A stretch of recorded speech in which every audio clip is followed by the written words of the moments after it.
You don't have a lot to laugh, right? It's got like you laughed before, rather than joking. Yeah. Good morning, everyone. We've got just one embargo section today, just for the dailies, with everything embargoed until 10:30 p.m. tonight. Now, signal when that period begins. Do you want to go first? Yeah, Jurgen, we'll start with team news. Jordan Henderson obviously wasn't involved in midweek. Is he available to play this weekend? And James Milner, has he had to go through concussion protocols, and is he okay to play this weekend as well? So, Hendo, yes, he's available. Trained yesterday, completely normal, so should be fine. Was only a little thing, but serious enough to not involve him in the last game. Yes, and you answered the question already pretty much yourself. When you go through a concussion protocol, you are not available for the next game because you have to go through different stages. He's fine, but still, that's how it is, and it's how it is rightly so. You have to go to different stages, and that means he is available for non-contact training on Monday and full contact training on Tuesday, if everything goes well until then. And that's what we expect, because he was actually yesterday already good. We saw the impact that Darwin made when he came on the substitute. It's 5 goals in his last 7 now, and he seems to be someone who seems more certain of himself, more sure of his role in the side, and that confidence and the progression seems to be improving week by week. I mean, what difference are you seeing in him at the minute in his all-round game? Yeah, big steps, and still space for improvement because the boy is an incredible package. But you could see immediately he's a real threat in the finishing area, involved in a lot of things. That's why you then realize how few big chances he missed. Imagine he would have scored from them as well. So he's involved in pretty much everything. He's always an option to pass to cross the ball to these kind of things. He came on, didn't play extremely long, but involved in both goals, which is good. And yeah, so big steps, absolutely. The season so far has been contrast. You look at your 5 Definitely wins in the Champions League. You've beaten the form team in Europe in midweek. You've beaten City twice this season as well. When you take all that into account, how big a moment do you feel this is in the season? Because you've got the opportunity to follow up a win in the week, the way you bounce back from those 2 defeats in the Premier League. You've got the chance now to close the gap on Spurs to 7 points, and it feels like it could be a big moment, a big opportunity to build a little bit of momentum going towards that international. Yeah, big game for us, massive game for us, and it's difficult as well. Spurs away. Yeah, everything you said is right. So I didn't count now the points distance between us and them, but it's we cannot be picky with opponents and games, and where we want to get points, we have to go for it, definitely. But it's difficult. We all know that Tottenham is a side that's well organized, defending extremely high level. So. And counter-attacking is a massive thing. Now, the last 2 games, we had to chase the game, and we saw the offensive power as well. So I think Spurs it's a good moment. So they had turned now 2 important games around the last minute, and especially the last one was a really big one for Tottenham. And so we are prepared for a confident, strong opponent. Tottenham was your first ever game, I think, wasn't it, for Liverpool? You've done relatively well against them over the last, I think you've beaten in 9 now. So that one before the 9, that was the game at Wembley that seemed, it doesn't feel like it's a million miles away maybe from now in terms of good Champions League games either side, and then maybe it's a blip, and then it seems to be around that time. Can you see any similarities from that sort of period to now in terms of doing really well and then a blip, and then just to put things into perspective? You mean when we lost 4-0 or what? 4-1 at Wembley. Oh, 4-1. Mo scored. Mo scored. The first half. One of the 400 goals he scored against Tottenham in a 4-1. Yeah, I took Dejan off. You did really research, huh? But I remember that as well, by the way, because I had Dejan the next day in the office. But I asked him to come in until he knocked on my door. Just even some I of the thank quotes. God I cannot feel anymore what happened 4 years or whenever it was ago. But the situation, what we have is, so like we see what we are capable of doing in specific ways, really big games, good games, stuff like this. But then it's a lot of games, and we have to always to frig a little bit who can play again, who is not aware. But it's not. It was never now like, yeah, same lineup again. Come on, let's go from here. So I don't think we had that chance a lot of times. These kind of things. So that's why it's probably. But I can't remember that what was around this game, to be honest. But it's like this: if you are not consistent, then there's always a reason for it, and very often it's a reason with availability.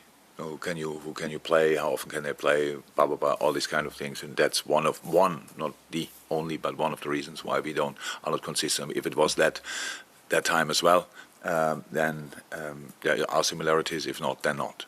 So we are. The problem is with if you to explain wins, it's really easy because nobody listens really, because everyone's in a great mood and it's like you're just smiling and it's good shape. Explaining when you lose is much more difficult because each word is really important, but it's that you cannot, or at least I don't have 5 million different words for it. If you want to get out of something, you first have to get through it, and that's where we are. So, and it might take time, but it doesn't mean we don't say now Tottenham is too early for us to really show up already. No, it's not. We are there. We go there and want to be at our best 100%. But sitting here now and being 1,000% convinced, yes, and we will. What I can tell you, it never was before going to Tottenham that I thought, good moment to face Tottenham, let's smash them. It was never the case. It's a difficult place to go, a really good team, extremely well coached, and a real fighting unit. So there are no friendly games against them. Antonio's on his toes, on the sideline. The players are in challenges and blah blah blah, all these kind of things. So it will be a tough one. But that's what we actually all want. It's like a Champions League game in the Premier League. And that's how we will approach it.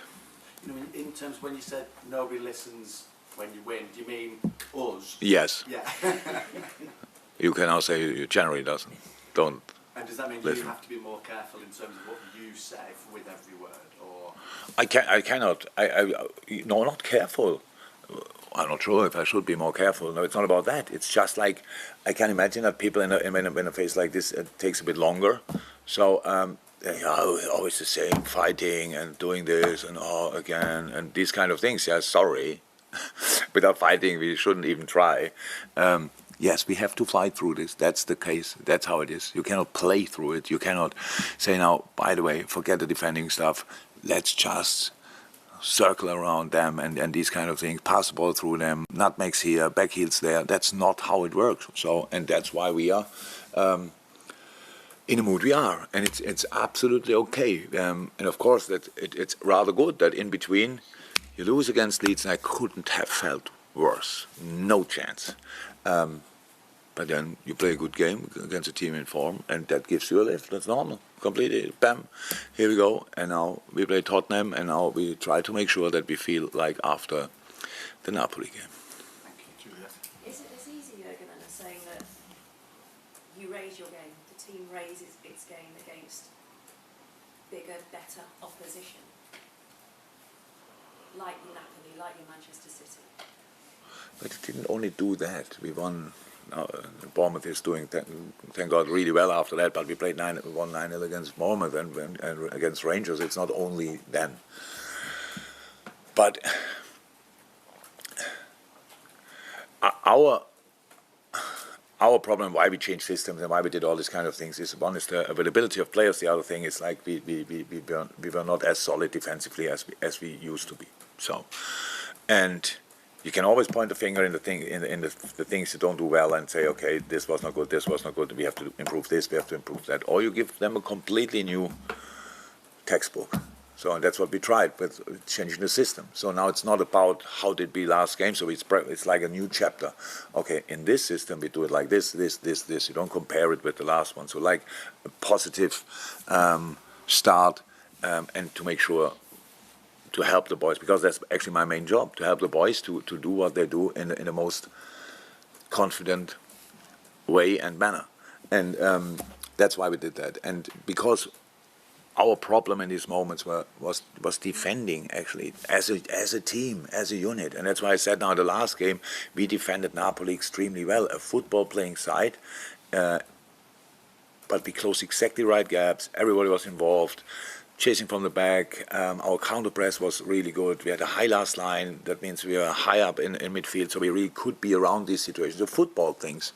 And that's why it's not the system gave us opportunity to defend better. No, we defended in a system better in which we didn't defend that well 5-6 weeks ago, since we played it last time. And that's it. We have to defend on an incredibly high level. And then sometimes, and now the big challenge, obviously, even if we defend really well, we have to attack as well. And now against Tottenham, counter attacks are a real threat, a real strength of them, and so you need to be well protected. All these kind of things. So it's not that you can close in football one door or solve one problem relatively, or relatively likely. It's pretty likely that you open another problem in that moment, another gap in football, and these kind of things. And that's why we are trying, and with all the things we know about football, in the end you have to play the game. And the next game is Tottenham, and I'm looking forward to it. You're welcome. Hi, Jurgen. Hi. Different competition, I know, but how much of a step forward was that defensively to get a clean sheet against Napoli? I know in some terms it was a dead rubber, but in terms of... This game didn't look for a second like a dead rubber, I would say.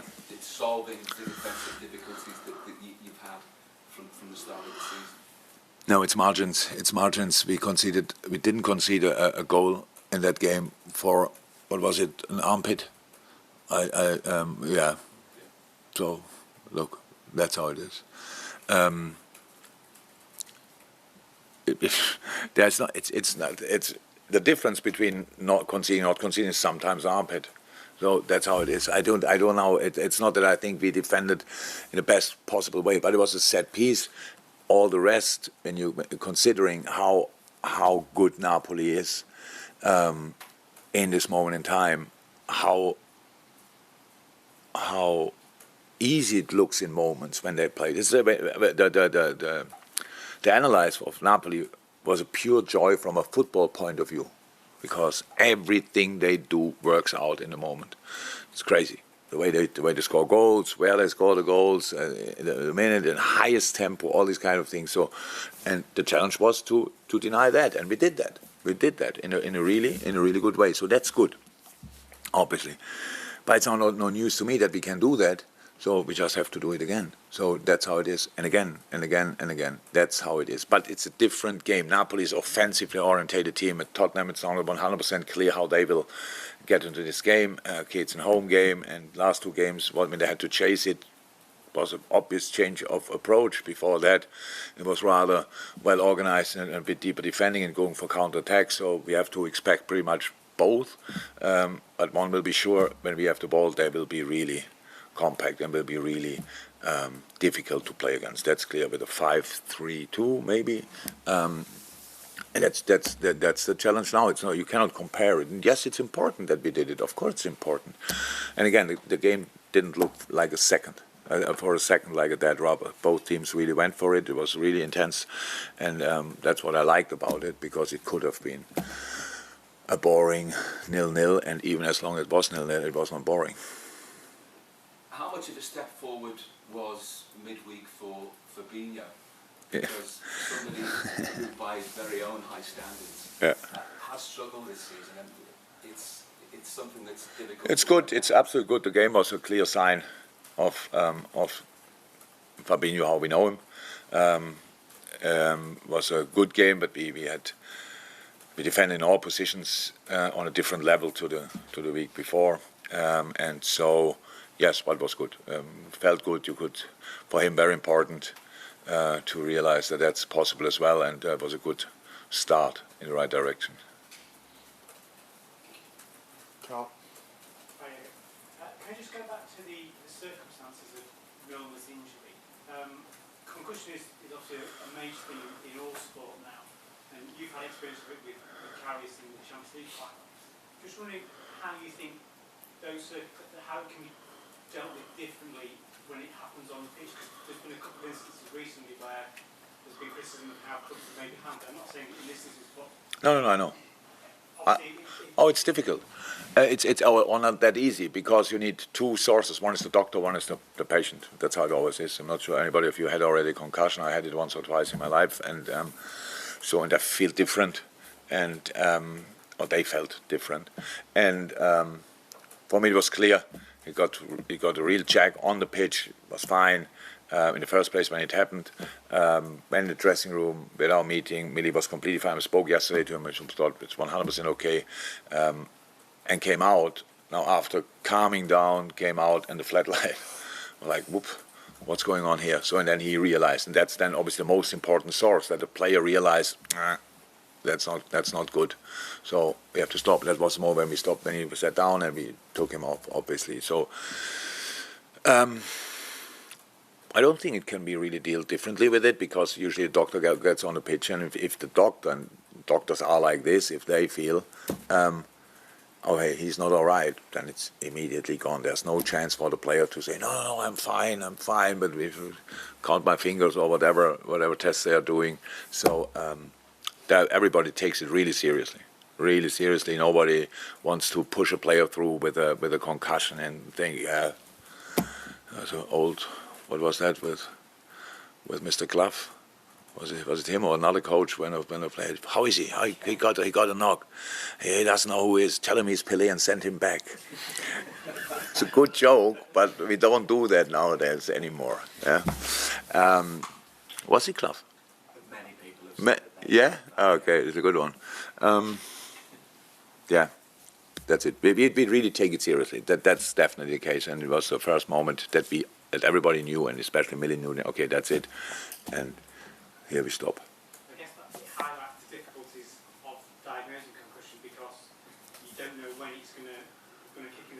Often there's quite a gap between getting the blow and then feeling the effects. And there's been talk of sort of temporary fixes, like you obviously have access to a concussion substitute, but there's been people sort of suggesting you have a temporary substitute while someone is assessed, and all sorts of ways of getting around it. But is that not a viable option, do you think? You've got to work on the basis of the Yeah, but it's in high performance sports on the pitch, surrounded by 30, 40, 50, 60, 70, 80, 90, maybe 100,000 people. I think it's typically enough to do it in a close environment, in a medical practice. So to figure it out immediately, so you need a few tests probably. So that, how I said, two sources, doctor and player, and everybody takes it seriously. When the player is dizzy, then he's off. First moment, immediately done. And when a doctor has the feeling that he's not right, then he's off. It's the quickest we can do. What shall we do? What else shall we do? I know when you say now temporary subs, I'm fine with the concussion sub. Absolutely fine. Take him off and bring another player. Means you can still change 5 times after that. The other team has an extra sub. I think that's the best we can do. About when you say now, it takes quite a while between getting the concussion and that is really kicking in. I'm not sure 15 minutes is then the time to wait for. So then people tell you after an hour it kicks in. That's, I think, how we do it is the right way. And it doesn't happen that often, to be 100% honest. I can't remember one before. It's now the first time. It was the way Millie got hit. But when did we have a concussion before? I can't remember it. So we can talk about it like it happens all the time, and the boys are constantly in danger. They are not. They're well-trained athletes, and it doesn't happen that often. But if it happens, we have a solution for it, which is much better than ever before in football's history. Is there space for improvement? Probably, but I don't know how. Last one to Neil Jones, then on to the embargo section. Obviously, it's 2 weeks until the start of the World Cup, and there's a growing number of players now either out of the World Cup or... I don't like, I hate this subject. Okay, well, can I still ask a question from a manager's point of view? Is there anything you can do to balance that? No. The threat of players or No. the demands of the team? No. That's it. These problems were so clear. They were so clear. And nobody mentioned it for one time until 3-4 weeks before the World Cup. When all of a sudden player got injured and they say, oh, they cannot play the World Cup. Whew. So this specific problem that players who got late injured in a season and cannot play the World Cup is not new. So after a long season, it happens everywhere in the world. But now, starting the World Cup a week after the last game, oh, that's a bigger risk. Crazy. Nobody cares about us, how we deal with it. And you ask me all the question, and if I give you all the answers and these kind of things, what do you think what I shall do? Ask the players before Southampton or now before Derby, really want to play? So, yeah, but what's the situation? Asking a question is one, but we are all guilty, and you more than I am guilty, for letting it happen. Letting it happen in the first place. Oh, and now it happened. Now we have the situation, and that's it, and we have to go along with it. And the players who get injured and cannot play is a disaster, but how can we change that? We're going to the embargo section. Everything's held until 10:30.